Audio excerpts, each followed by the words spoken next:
So as you work toward becoming an engaged scholar, there are numerous resources that are available to you.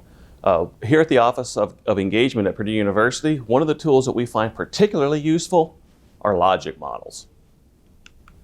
So what is a logic model? Logic models are tools that display relationships of many kinds. They also help identify resources and activities from outputs, and outcomes as well as impact. These logic models are tools that support the design, planning, communication, evaluation, learning, and impact. Another way to think about logic models is within this quote. Most people understand the relationship between what they do and what they get afterward. The yield of actions taken isn't puzzling in retrospect. Hindsight is always 20/20. Forethought is more difficult. So this logic model is a planning tool to give you that forethought. So again, what is a logic model? Well, there's two types of logic models with this one logic.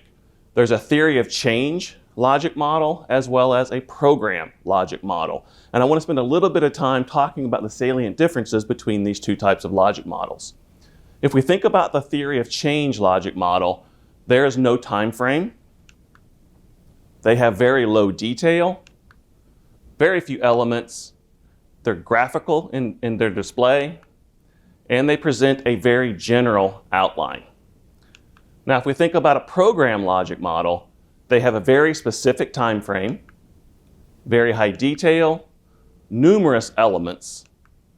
They're very graphic as well as having some text, and they have a very specified focus. So again, if we think about this theory of change logic model, they're simply a representation of how you believe change will occur. These are conceptual.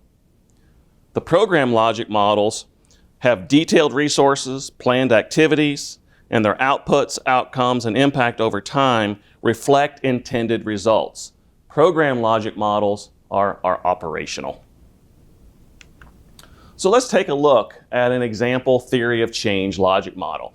And this is a program that we run here in Purdue's Office of Engagement, the Societal Impact Fellows Program. So as we were thinking about launching that program, we created a theory of change logic model. When you think about this type of model, there is the do and the get.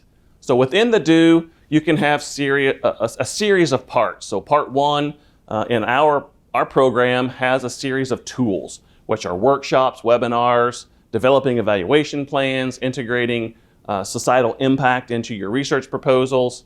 And there are also resources that the university offers to help you do those things. We have Purdue Extension, service learning, mentor meetings. We also are hoping that the things that you do will yield better strategies. These better strategies then yield better proposals. And once you have better proposals, they should lead to greater societal impact. Now, let's take a chance to review this theory of change logic model. So the very first question that I want you to pause the video and think about is this. What does greater societal impact mean to you? So pause the video and give that just a little bit of thought.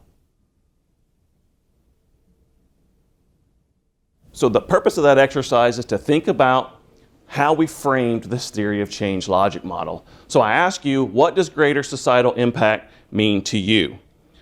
Does it mean that you have a greater reach, a more broad reach within society? Or does it mean you have a deeper level of impact in a local community? So that helps you think about, what do we mean by greater societal impact? So I want you to take a second and think about this next question. So pause the video and think about, are there any assumptions that are inherent in this theory of change logic model?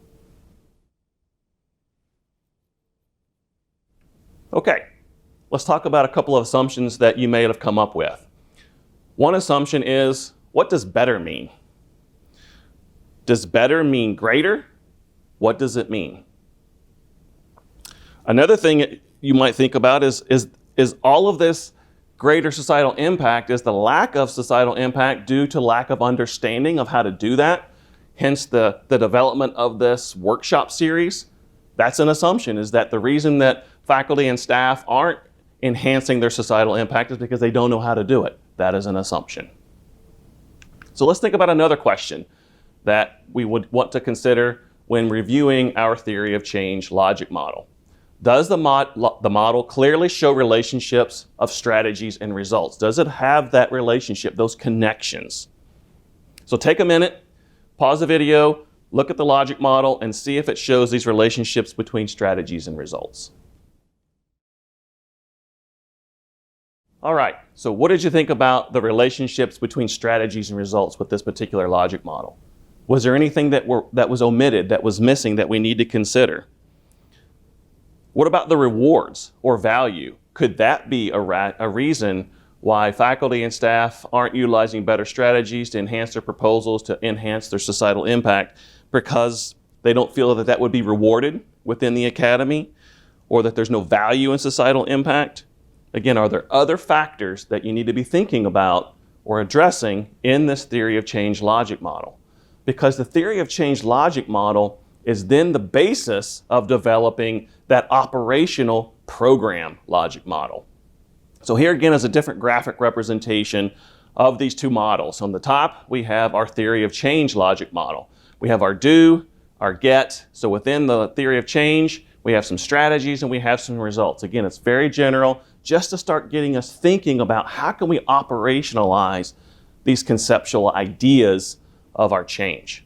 So if we look at our program logic model, we can see within the do, we have our resources, activities, and outputs identified, and how these activities and outputs then yield to outcomes and ultimately impact.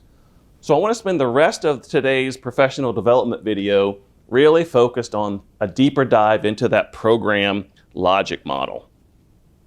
We're going to talk about each individual component of that program logic model, make sure we're focused on those connections between activities and outputs and outcomes, and how these logic models can form the basis of forming and developing a really great evaluation tool.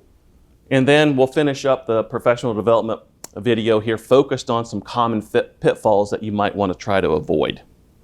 So here's a very general and very commonly used program logic model. There are a myriad of different types of logic models that you can find in the literature and online. This is one that I really like because it's very straightforward. It helps me frame it in a very linear and connected fashion. But again, there's lots of different types that you can choose if you just do a few searches. But let's talk about the individual components of this form of a logic model. The first is a situation. The situation is simply the description of the issue. Who is affected? It addresses the social, cultural, or political aspects of that environment and identifies any special features you might want to consider for replication or generalize the findings. And it is important when you're thinking about your situation, as you start thinking about your outcomes, making sure your situation is also linked to your long-term outcome. But we'll circle back around to that here in just a bit. So after the situation, let's talk about the inputs. The inputs are simply what you're investing in the program that you're trying to develop. Things like funding, equipment, the knowledge base that is required, and who's involved. Who are your experts? Who are your collaborators, your partners? And what is their expertise? What skills are they bringing to the table? Are there advisory groups? Really be thinking about all the different types of inputs that are necessary for you to achieve the outcome and impact that you're wanting for your particular program. So once you have your inputs identified, you then move on to your outputs. Now your outputs can be partitioned into two things: what you do and who you reach. So let's first focus on what you do. And oftentimes this is the easiest thing for us to be thinking about. We have some idea of what we think we want to do. Do we want to conduct a training program or develop a website, a curriculum? Do we need to write a publication or a series of scholarly publications? Do we need to conduct a needs assessment? All of these are framed under the outputs and what we need to do. And who we reach, oftentimes at face value seems very easy. Who are you intending to reach? But this is actually an area where a lot of people stumble just a little bit because they're too broad. And if you're interested in working with youth in the K through 12 system, you are tempted to say K through 12 youth. But I urge you to be really thoughtful and mindful about your audience. Be as specific as you can. That's really going to help you when it comes to the evaluation piece to determine whether or not your program logic model and your program in general are impactful. It helps with that evaluation piece. So who do you reach? Specific target audience. Is it digital forensic examiners? Are they natural resource professionals? Community healthcare workforce development institutes? Again, narrowly define your audience. So for me, I do a lot of K through 12 youth programming, and I focus specifically on grades 3 through 5. So I try to really narrow down the audience for my programming. Let's now move into the outcomes and impact portion of your logic model. And I want to first focus on this first column, which are the short term. The short term outcomes are really focused on increasing knowledge, awareness, skills, or aspirations. Now, when you're thinking about your programs and measuring knowledge or awareness, oftentimes it can take 1 to 3 years as your program matures, as you start asking in-depth questions. It just takes about 1 to 3 years to really achieve those outcomes of changes in knowledge and increases in knowledge. As you move on into the medium-term outcomes, these are really focused on behavior change. Things like changes in policy. So someone who's learned something from your program, does that knowledge then translate into changes in policy? Does it lead to changes in practice? New decisions that are being made, or some social action that's being taken, again, based on the information you provide in those outputs and those activities. Does it change the knowledge and ultimately the behavior change? And oftentimes, in order to achieve your medium-term outcomes, it takes a little longer because those short-term outcomes need to be achieved first. So you tend to think about 3 to 6 years before those medium-term outcomes become realized. And then lastly, your long-term outcomes and impacts. These are usually reflected in changes in condition, whether they be social, economic, civic, or environmental, for example. As you would imagine, these long-term outcomes, as the name would suggest, tend to take a little bit more time. It usually occurs after your short and medium-term outcomes have been realized and achieved. So think about 7 to 10 years for this to really start building evidence and impact that your program are achieving these long-term outcomes. Another really important component of a program logic model are those assumptions. These assumptions are beliefs that we have about the program, the people involved, and the operation of the program. You can't overlook the assumptions because sometimes they can really derail your program. So spend some time thinking about those assumptions as well as those external factors. If you at least list your external factors, you can be planning for those and they're part of your plan, part of your idea, in ways that you can work around external factors that are essentially outside of your control. But you at least need to acknowledge that they exist and they could have an impact on the success of your program. So now that we've really gone through and talked about each of the component parts of a program logic model, let's take a minute now to think about those connections between inputs, activities, outputs, and outcomes, and providing the how and why of these logic models. So these connections describe how logic model components relate to one another in a systematic and logical order. Where the components are linked by a simple line, so here if you focus on the column that says activities, you're going to see that they're connected by a simple line. These are all part of the same component, the activities component.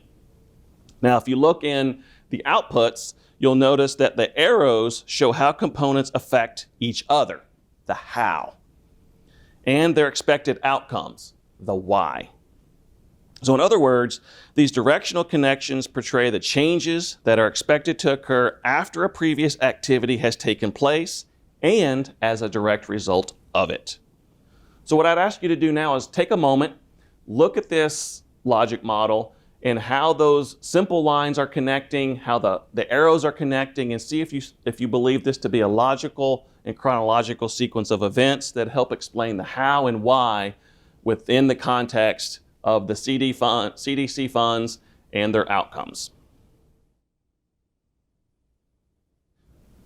So again, once you really start considering the connections and making sure these connections are sequential and logical, they then set the stage for you to help draft evaluation of the program.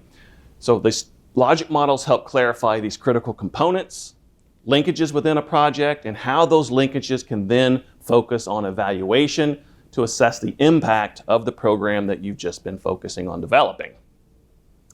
So one of the things I thought would be helpful in this professional development video is to go through a logic model. This is actually one that I developed for one of the programs that I do here in Purdue's Office of Engagement, and it's entitled the Graduate Engagement Workshops. And I'm actually going to go through this in quite detail to walk you through all the components, the linkages, and the process that I used when I was developing this particular logic model. So let me first go through the situation. Graduate students at Purdue's West Lafayette campus, again, very specific audience, have limited understanding of engagement and virtually no knowledge of how to develop impactful engagement programming. As an engaged institution, Purdue must incorporate engagement programs into graduate education. Education programs will allow students to understand the land-grant mission of engagement and ultimately facilitate the development of high-quality engagement programs by students and thus future faculty. So let's talk about the inputs of this particular program. We have members of our Office of Engagement, obviously. We have a workshop venue on campus that we need to consider. We have logistics and staff that are helping with logistics, some financial contributions that help with lunch. A graduate school is on board to help advertise a workshop for graduate students, so they're an important component of our input. The Provost Office is necessary to help promote this through the Purdue Today program to help us gather students. And then we have members of the Provost Office, again, helping with listserv distributions to faculty who may then pass this on to their graduate students and their programs to help us populate this particular workshop. So there's quite a multitude of inputs that are necessary to host this graduate workshop on engagement. So let's now focus on outputs. So what are we planning to do? It's a graduate workshop that's 2 hours in duration that defines the scholarship of engagement, logic model theory. We have exercise where they go through and talk about logic models, what we're going to talk about today, impact assessment, and then opportunities for engagement as they become a faculty member within the academy. So again, who we reach, I'm trying to be as specific as possible. These are graduate students and postdocs at the West Lafayette campus, so pretty specific. So now what we need to think about is, are these outputs in the audience, so what I'm doing and who I'm reaching, does this logically translate into some short-term outcomes? So what are these short-term outcomes? We want these graduate students and postdocs to have an increased understanding of engagement, of logic models and how to use logic models to develop programs, how to assess impact, again, using the logic model as a scaffold, and how to become an engaged faculty member as they continue down their professional pathway. So again, you want to make sure those outputs are directly linked to those short-term outcomes of, in our case, increase in understanding or an increase in knowledge. So once they have this baseline increase in knowledge, we're interested in whether or not they use that knowledge to change a behavior in our medium-term outcomes. So we're hoping that these graduate students and postdocs will then incorporate logic models as they start developing future engagement programs. That's a really solid, in my opinion, medium-term outcome. And then ultimately, for a long-term outcome, if they understand engagement, understand logic models, and they're incorporating these logic models in the programs they're developing, this will increase the number of faculty that understand engagement and how to develop high-impact engagement programs. So I mentioned I would circle back to the situation and these long-term impacts. So if you think about it, the situation, the very last sentence says we're trying to educate students and postdocs so that they will facilitate the development of high-quality programs by students and thus future faculty.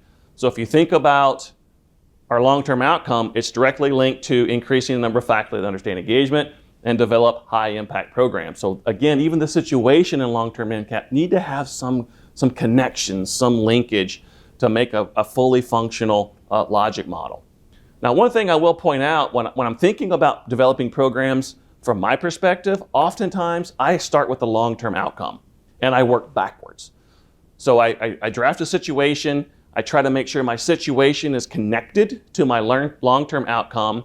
And if I know my long-term outcome, I then work backwards and say, well, if I know my long-term outcome, what kind of behavior changes do I need to see to achieve my long-term outcome?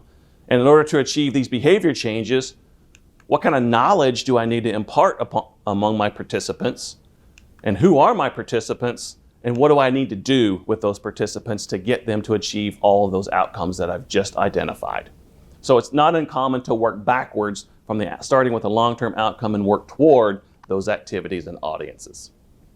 So I mentioned a couple of times that these logic models can form the basis of developing an evaluation tool that assesses the impact of your program that you're working so hard to develop. So there's 5 key questions that we tend to think about when we're assessing and evaluating our logic models and our programs for impact. 1 is, are you doing the right things?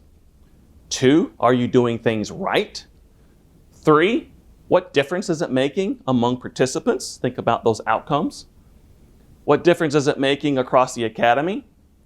And then what are ways in which the participants' needs can and should be addressed?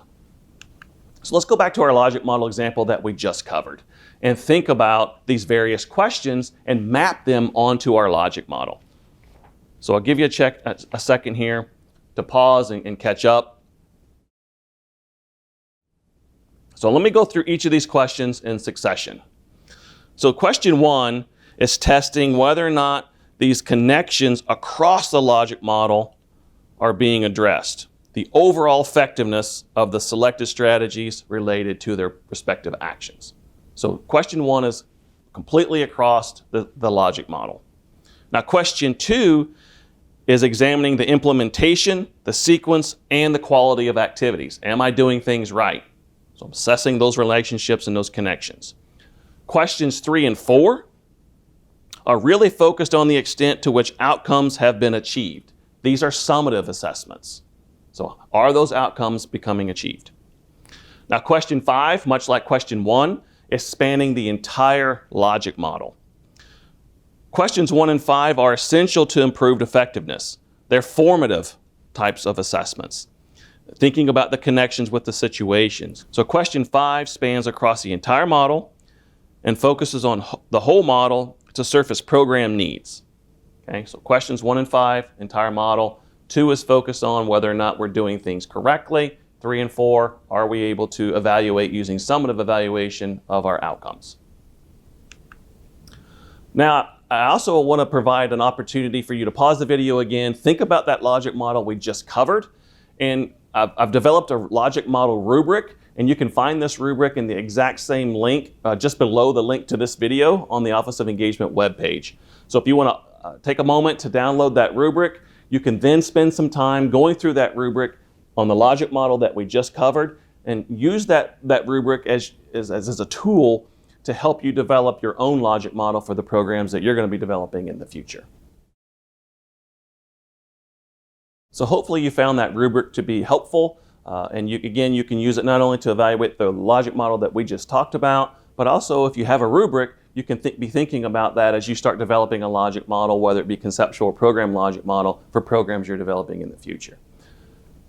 I also want to talk a little bit about some common pitfalls when we discuss logic models, and the very first one is really confusing terms. Oftentimes the terms output and outcomes can be confused. But at this point, hopefully you know that the output are those activities, the audience, what you're doing. Those outcomes are the result that happens because of those interventions. You also need to be thinking about the target audience, and we mentioned several times that you need to be as specific as possible, because the more specific you can be, again, helps with downstream evaluation of those programs. If your audience is too broad, you may not be able to detect the impact in your evaluation procedures if your audience is just simply too broad. You need to also focus on those connections. Are they logical? Are they sequential? Are they making sense? Are the activities that you're doing in the outcomes leading to changes in knowledge? Are they leading to changes in behavior? And you also need to be thinking about your time frame. Time frame is critical for evaluation, especially for those short and medium-term outcomes. So those are some things to really sit down and consider as you start drafting your conceptual theory of change logic model, as well as your more operational program logic model. Now, these are the two references that I cited multiple times in this presentation today. There are numerous resources out there, both in the peer-reviewed literature as well as various books. These are the two that I find to be very helpful. So if you want to take a look at those, you can. And one of those is really a great introductory guide, and one is a little bit more sophisticated. But collectively, I think they serve as two really great standardized resources that you could use to help think about logic models and those tools to help you with your program development. And then lastly, I want to talk to you about some resources here within the Office of Engagement at Purdue. Obviously, you've watched this professional development videos. We're developing every couple of months. We're developing new professional development videos, all geared toward enhancing your societal impact, enhancing your scholarship of engagement, all aimed at helping you become a more engaged scholar here at Purdue. We also offer a summit every spring. We also, as part of that summit, offer workshops. But we also offer workshops in the spring and fall, and we're thinking about offering some of those in the summer as well. Again, all focused on engagement, scholarship of engagement, or societal impact. We also offer consultations. So if you're interested in having a one-on-one meeting with someone from our office, just visit our Office of Engagement website. All of our contact information is there. Just reach out to us, and we're happy to have a conversation with you. But I also would encourage you to take a look at our professional development programs. We have, at least right now, 3 different professional development cohort model fellows programs. We have the Societal Impact Fellows Program, the Scholarship of Engagement Fellows Program, as well as our Service Learning Fellows Program. These are either semester-long or year-long programs where you get to work with either 6 or 12 different colleagues from across the university and learn all kinds of attributes about service learning, scholarship of engagement, or societal impact. And then lastly, if you have specific questions, you can always reach out to me in the Office of Engagement or the Associate Provost for Engagement, Dr. Steve Abel. So we hope you enjoyed the video. We encourage you to check out additional professional development videos listed on our Office of Engagement website.